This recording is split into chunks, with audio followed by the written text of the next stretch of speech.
2016 County Board of Commissioners meeting to order. I'd like to thank everyone for being in attendance here tonight, and county government always works better when there's citizen participation. So thank you all so very much. We'll get the invocation by Commissioner Jeanette Council along with the Pledge of Allegiance. All right, thank you. I'll start with my introductions first. Joining us for the Pledge of Allegiance is Nia Stanley.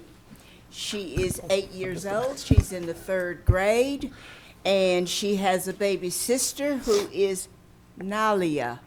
Did I pronounce that right? Nalia Stanley. She is with both of her parents, Antoine and Kay Stanley. As I said, she's in the 3rd grade. I asked what her favorite subject was. She started out with math, and after about 4 or 5, a list of all the subjects, I said, "Oh, so you're an A student?" She said, "Uh-huh." So she likes all of the subjects. She likes to draw, she likes crafts, and when she grows up, she wants to be a doctor, just not any kind of doctor. She wants to be a medical doctor, she said. I tried to convince her there were other kinds of doctors, but she said no, she wants to be a medical doctor. So, Ms. Stanley, if you would assume the position at the podium, and if you would stand with me, please, for a moment of prayer.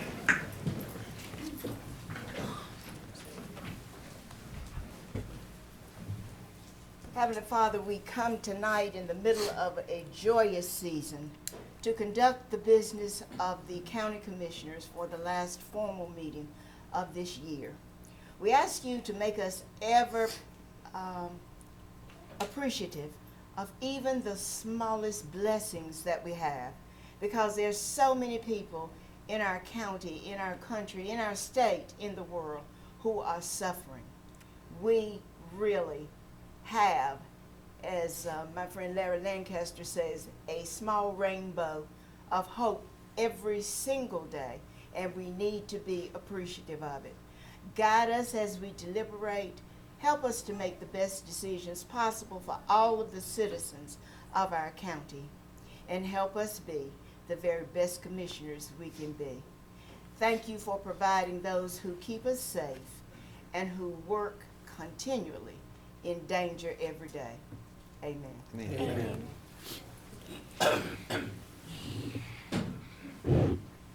I pledge allegiance to the flag of the United States of America and to the republic for which it stands, one nation, under God, indivisible, with liberty and justice for all.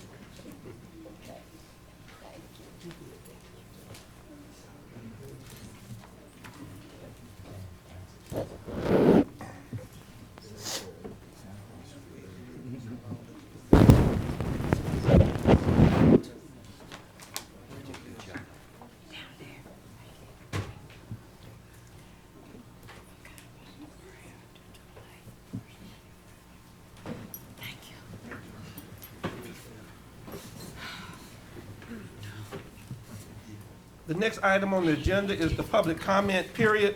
I'd call on the county manager well, first of all, do we have any speakers? We do not have speakers. All right, we don't have any speakers. We'll move on to the next agenda item, which is the recognition of the Cumberland County Public Library Information Center receiving 3 awards from the North Carolina Public Library Directors Association. And if I could get Ms. Katina Jones, the Deputy Director, Kelly Tamita, and Jennifer Hatcher. If y'all would just come forward, meet me right down front.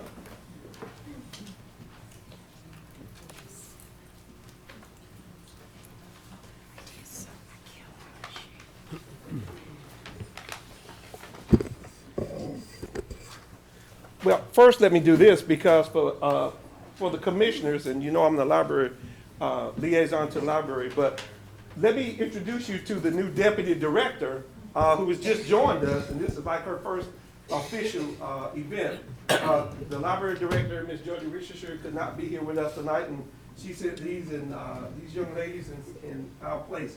So Ms. Jones has been hired as the Cumberland County Public Library Deputy Director. Raise your hand so they know who is back there. She started in Granville County Public Library System. She has gone on. She's worked recently in academics at Winston-Salem State University as Health Sciences Librarian and Special Project Coordinator, and at North Carolina Central University, my university, as Assistant Director of Library Sciences. She earned her bachelor's and master's degree from North Carolina Central University in biology and library science, respectively. So thank you so very much, and welcome to Cumberland County. And so we got Kelly, who is Marketing and Communications Division Manager, and Jennifer Hatcher, who is Emerging Adult Services Specialist. The Cumberland County Public Library and Information received 3 awards from the North Carolina Public Library Directors Associations. The awards were presented to Library Director Jody Richardson at the annual banquet on December the 1st. The library received outstanding awards for teen library programming with the Vocational Job Fair for Teens and Young Adults, the Adult Library Programming Award for It's a Wrap, Winter Reading and Activity Program, and the Staff Development Program honor for calculating the Caldecott. Is that the way? Did I do good? All right. These awards are the results of the library staff's hard work planning programs that improve serving the evolving needs of Cumberland County residents. The vocational job fairs help teens and emerging adults with little or no experience explore potential careers and gain valuable job seeking skills. The events offer resume review, help with online applications, and interview tips and practices. It's a Wrap, which stands for Winter Reading and Activity Program, encourages customers to interact with the library during a traditionally slower time of the year. The library had 485 children and 465 adults participate in the first It's a Wrap program in 2015-2016. A second program, and all you all can join, so everybody raise your hands so you can join. A second program is planned for January 2017. Calculating the Caldecott was a 3-part staff training that earned the Staff Development Project Award. The Caldecott Medal is awarded to the artist of the most distinguished American picture book for the children published in the U.S. during a given year. Congratulations to the library. This is for outstanding. And this was one for the outstanding teen programming award and library. This is It's a Wrap. All right. This is our award for It's a Wrap and calculating Caldecott. So thank you, ladies, so very much. We'll get your picture here.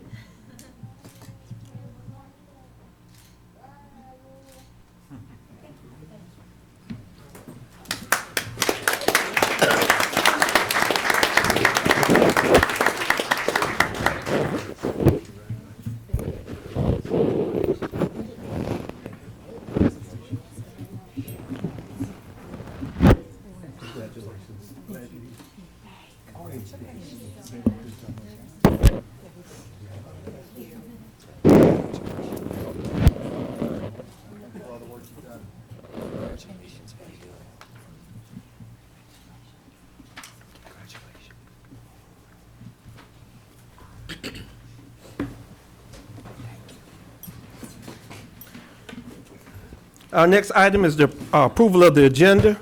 Mrs. Cannon, Yes, sir, no changes. if I can get a call for approval of the agenda. So moved. Second. It's been moved in second. All in favor? Unanimous. And I call for a motion for approval of the consent agenda. Second. It's been moved and properly second for the consent agenda. All in favor? Unanimous. All right. We've got the public hearings. There are 2 uncontested rezoning cases and 1 contested zoning case on the agenda. The first would be the uncontested zoning cases. Yes, sir. Case P16-44, and I'm pleased to have our planning director, Tom Lloyd, back with us this evening. Mr. Lloyd. Thank you. Yes, the first case is 1.85 acres from C1P to CP. I believe the planning board approved C2P. There wasn't any opposition, and I don't believe there's any opposition tonight. All right. We will open the public hearing for case P16-44. Madam Clerk, are there any speakers? There are no speakers. If there are no speakers, we'll close the public hearing. If I can get a motion? 2 motions for P16-44? I'll do it. Go right ahead.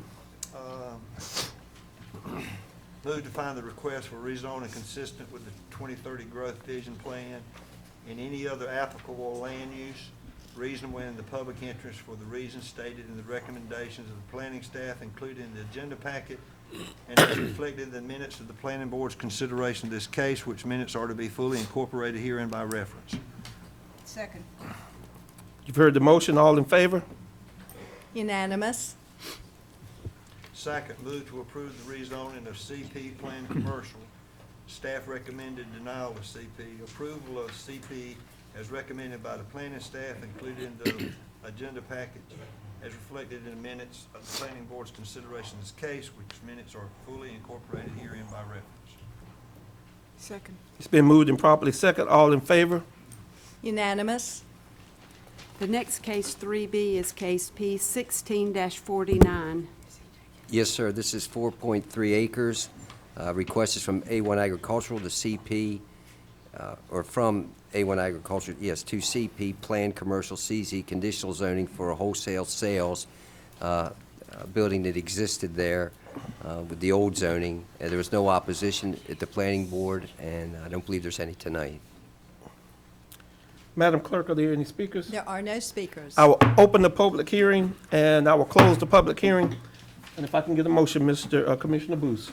Mr. Chairman, I would move to find the request for rezoning consistent with the 2030 Growth Vision Plan and any other applicable land use plan, reasonable and in the public interest for the reasons stated in the recommendations of the planning staff included in the agenda packet, and as reflected in the minutes of the planning board's consideration of this case, which minutes are to be fully incorporated herein by reference.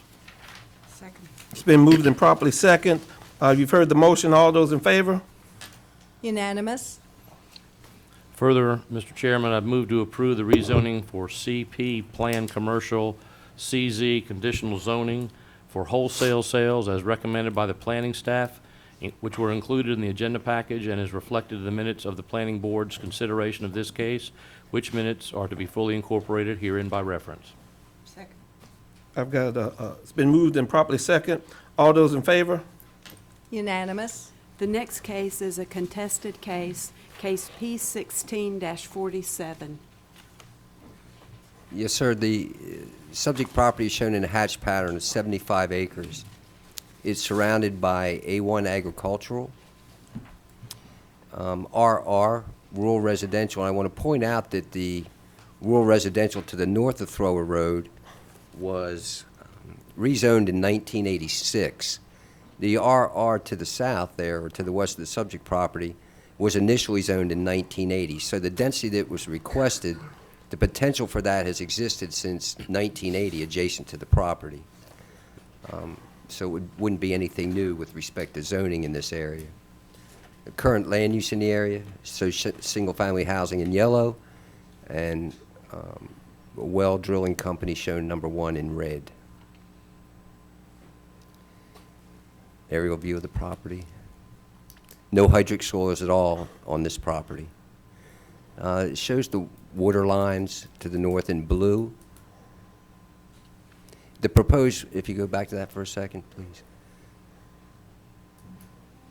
The water is proposed to be brought down Cypress Lakes Road. Water is going to serve this property, and it's what makes this an important case, because water is going to be coming down Cypress Lakes Road and then down Thrower to the east toward 87. At this point in time, after a meeting with PwC, there's going to be a 6-inch line, I believe, brought to the property. But in order to serve the schools, it may be incumbent to do a long-range plan and take it more over towards 87. That needs to be discussed with PwC. But it begs to the bigger issue is there needs to be a plan in this area with utilities. Because you can't keep extending 6-inch lines when you want to have a system. So if the county buys into countywide water, it would be incumbent to extend larger lines down 87, according to PwC. And this will come in the future. But this just points out that as lines are extended and will be by the developer, it would be incumbent upon us to have an overall plan and work with PwC in this. What makes this important is that 2 schools could be served by this water. It would be extended down toward the southern portion of Thrower Road, and then there's a pending zoning case. Do we have a slide that shows that? Right where the cursor is, Don is showing. They will reserve, if the water line comes down there, right away will be reserved for the water line down to Alderman Elementary School and then eventually Grays Creek Elementary. So we did meet with Tim Kinlaw in a meeting a couple months ago, and the school system at this point in time is very interested in having water at these 2 schools. And projects like this would help extend water to the schools, this and the pending case. Anybody have any questions for Mr. Booth? Commissioner Keefe. Mr. Lloyd, we happen to have a new commissioner with us, and a lot of these acronyms, I know sometimes we have a lot of people interested in them. So you might want to explain, because we've had changes with RR, it's Right. R40 and A1. If you, I don't mean to put anything on you, Mr. Booth, but I know that it can be somewhat confusing going back and forth on these. And I did want to, I'm glad you brought that up, because if we go back to the zoning slide, the staff recommended in favor of the R20 request.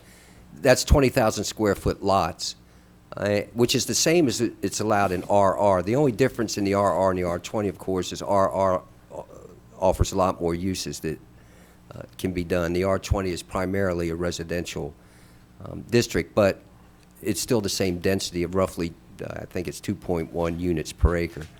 The planning board recommended R30, which is roughly 3/4 of an acre, 30,000 square feet.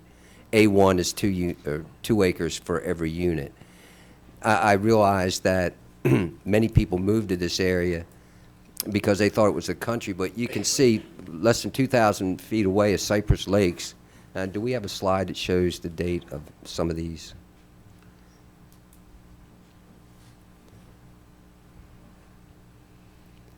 If you can see that. This gives an idea of when these houses were built. Most of the houses shown where those red arrows are going, where Don is pointing to the west of the property, were developed between 73 and 93, correct, Donna? 1973 and 1993. Cypress Glen up there, or Wesley Acres, that plat was recorded in 1992, if you can point that out. There you go. And Cypress Lakes to the north, it's roughly 2,000 feet away, is all, not a 1/4 mile. And I believe that's the 80s, correct? 80s? Looking at 91. Okay, I can't see the slide. But I guess what this slide is showing is there's been development within 2,000 feet in this area since the 80s, and actually there's a couple houses were built in the 70s. So this isn't really a rural area. Now that water has been, I guess, about 1,500 feet away from the northern part of the property, that it's going to be extended. The planning staff feels like, and the planning board, that it is a good idea to extend this water to get it through the county and especially to the schools. So we're talking the difference of what the planning board recommended, R30. With this lot, you could have 92 lots. With the original request at R20, you could have 138 lots.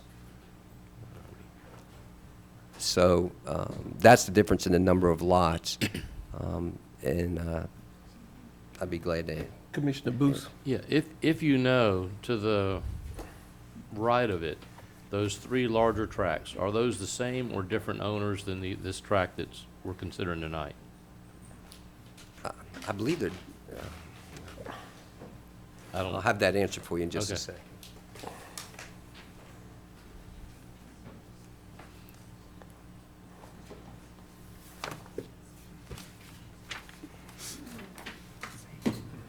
Same owners. Okay, because that's, the reason I was asking is I haven't received a call except for people advocating for this particular issue, and I anticipated some nay calls.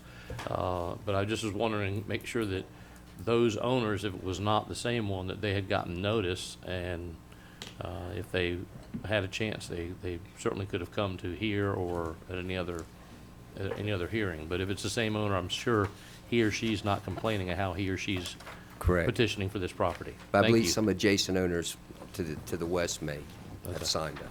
Thank you, sir. Commissioner Keith?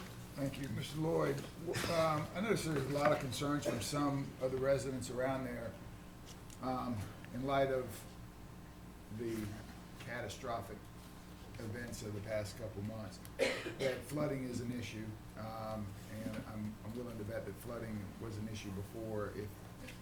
What, in R20 or R30 on the 75-acre plot, are there any requirements for any additional runoff, or is that just an engineer study? That's addressed by DEQ, Department of Environmental Quality. There's erosion control and sedimentation plans have to be approved. And then, of course, the Phase 2 stormwater is looked at, the drainage is looked at by DEQ.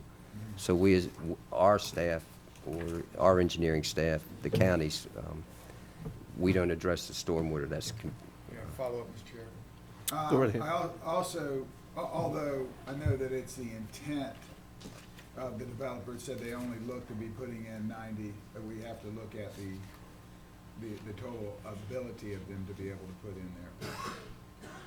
But there's also a comment, do we know, the water, the soil looks good for septic tanks, but if there was a piece of the property that's not available for septic tank, are they required to only have one house for every 20,000 square feet, or can they consolidate them down if we approve the whole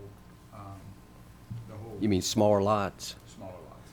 Well, that would come at the time when they submit a plat, which we don't have. You may want to ask them that, but if they do a zero lot line plat, then they can consolidate. That's my point. Are they gonna be required to be in R20 without a zero lot line? Because quite frankly, they could put all of them in one corner if they wanted to with a zero lot line. Correct. And the answer is no, they're not required unless this board felt like that it should come back as a conditional zoning, and then you could put that requirement on. Thank you. Any other commissioners? With that, I will open the public hearing for case P16-47. Madam Clerk, are there speakers? We do have speakers. We have 2 speakers signed up in favor and 7 speakers signed up in opposition. If we will read the rules for the public hearing? Be happy to. Arguments by the proponents and opponents shall be limited to a maximum of 10 minutes for each side. If arguments are presented by a group representative, the presentation shall be limited to a maximum period of 5 minutes. If there is no group representative, each speaker shall be allotted a maximum of 3 minutes until the 10-minute time limit is attained. Rebuttals will only be permitted at the discretion of the chairman with a maximum of 1 3-minute presentation by each side.